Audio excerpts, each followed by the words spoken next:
Assalamualaikum warahmatullahi wabarakatuh. Salam sejahtera untuk kita semua. Perkenalkan, saya Lusa Utami dari Universitas Asahan, Fakultas Ekonomi, Prodi Manajemen, kelas 1D Manajemen semester 1. Nah, di video kali ini saya akan menjelaskan tentang ragam bahasa Indonesia. Ada beberapa poin tentang ragam bahasa Indonesia. Apa saja sih? Mari kita simak bersama-sama.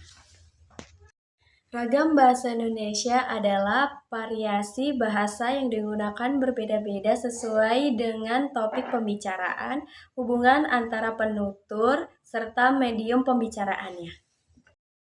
Nah, di sini ada beberapa kedudukan bahasa Indonesia. 1. Bahasa nasional, 2. Bahasa resmi, 3. Bahasa pendidikan, 4. Bahasa media massa, 5. Bahasa diplomasi, 6. Bahasa komunikasi antar region.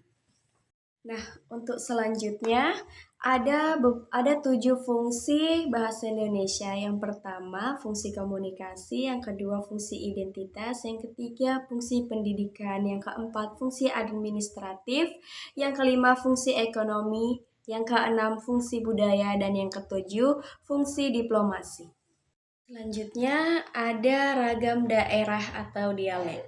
Apa sih ragam daerah atau dialek? Ragam daerah atau dialek adalah variasi bahasa yang digunakan untuk sekelompok orang di daerah geografis tertentu, yaitu berbeda dari dialek lain dalam pengucapan, tata bahasa, dan kosakata, namun masih dapat dimengerti satu sama lainnya.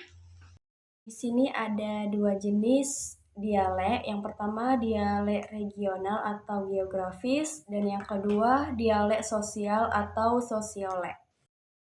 Di sini ada contoh ragam daerah dialek di Indonesia. Ada bahasa Jawa, bahasa Sunda, bahasa Melayu, bahasa Batak, dan bahasa Betawi. Nah, di sini selanjutnya ada ragam bahasa lisan dan ragam bahasa tulisan. Apa sih ragam bahasa lisan? Ragam bahasa lisan adalah bahasa yang disampaikan secara langsung melalui suara atau ucapan. Sedangkan ragam bahasa tulisan adalah bahasa yang disampaikan melalui simbol grafis berupa huruf yang kemudian membentuk kata dan kalimat. Di ragam bahasa lisan itu yang pertama ada media, medianya menggunakan suara dan alat ucap. Yang kedua ada karakteristiknya, A. Tidak lengkap, B. Keterikatan waktu dan ruang, C. Dukungan nonverbal, D. Produk. Nah, untuk di ragam bahasa tulisannya itu medianya menggunakan simbol grafis atau huruf untuk menyampaikan pesan. Di karakteristiknya A. Lengkap dan struktur, B. Fleksibilitas waktu dan ruang, C. Dukungan tanda baca. Oke, next ada ragam baku dan ragam tidak baku. Ragam baku adalah penggunaan bahasa yang mengikuti standar atau norma yang diakui secara resmi dan umum, seperti ejaan, tata bahasa, dan kosakata yang benar, serta digunakan dalam konteks formal seperti karya ilmiah, pidato, atau dokumentasi resmi. Pada saat kapan digunakan? Ragam baku digunakan dalam situasi formal seperti surat resmi, karya ilmiah, pidato kenegaraan, laporan keuangan, atau komunikasi profesional. Ragam tidak baku digunakan dalam situasi tidak formal seperti obrolan dengan teman, diskusi santai dengan keluarga, atau media sosial.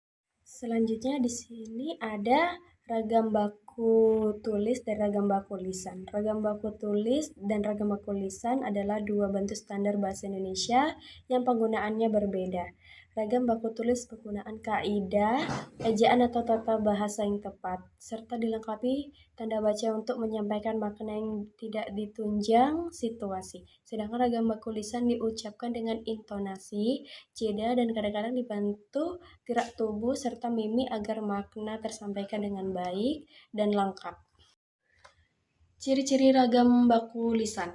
Yang pertama, mengutamakan pengucapan. Yang kedua, diperlukan teman bicara atau orang kedua yang berada di depan pembicara. Yang ketiga, memanfaatkan intonasi, tekanan suara, jeda, gerak tubuh, mimik, dan isyarat untuk memperjelas makna. Yang keempat, unsur-unsur gramatikal atau subjek, predikat, objek, tidak selalu dinyatakan secara lengkap karena dapat dibantu oleh unsur nonverbal. Yang kelima, sangat bergantung pada situasi, kondisi, ruang, dan percakapan. Untuk ragam baku tulis, ciri-cirinya yang pertama menggunakan huruf sebagai unsur dasar penyampaian makna. Yang kedua, tidak memerlukan teman bicara secara langsung. Ketiga, memerlukan kaidah tata bahasa dan ejaan yang jelas serta lengkap. Yang keempat, menggunakan tanda baca, huruf besar dan huruf miring untuk melengkapi dan memperjelas makna. Yang kelima, dapat menembus ruang dan waktu sehingga cocok untuk mencatatan administratif dan penyimpanan dokumen. Nah, itu tadi penjelasan dari video saya tentang ragam bahasa Indonesia. Semoga bermanfaat bagi teman-teman semua. Saya Lisa Utami, pamit undur diri. Wassalamualaikum warahmatullahi wabarakatuh. Thank you everyone! Thank you Elmar! Boom!